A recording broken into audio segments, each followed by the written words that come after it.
Un débat, ça ne se gagne pas forcément sur le fond, c'est une sorte de combat dans lequel on va montrer qu'on peut déstabiliser son adversaire et que celui-ci supporte mal qu'on le confronte.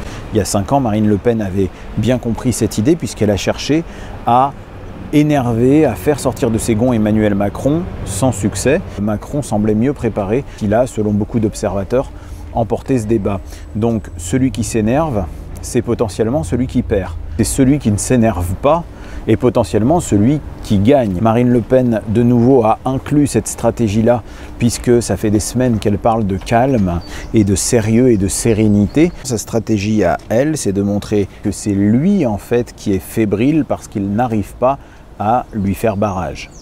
Mais il faut un peu plus. Celui qui gagne le débat va montrer qu'il sait un peu plus que son adversaire et qu'il peut un peu plus le mettre en difficulté. Alors Macron pourrait entrer dans ce jeu-là en essayant de la contre-attaquer sur sa personne, ou alors il pourrait utiliser une autre stratégie qui ressemble un petit peu à ce que nous on appelle le jeu de l'idiot, c'est-à-dire cette posture qui consiste à accepter l'idée que l'autre puisse avoir des critiques sur moi et les questionner, ce qui nous met en position de force. Un petit peu comme quelqu'un qui va vous dire « t'es moche » ou « t'es bête », et on va lui dire « ah bon, tu trouves que je suis bête? Ben tiens, explique-moi pourquoi ».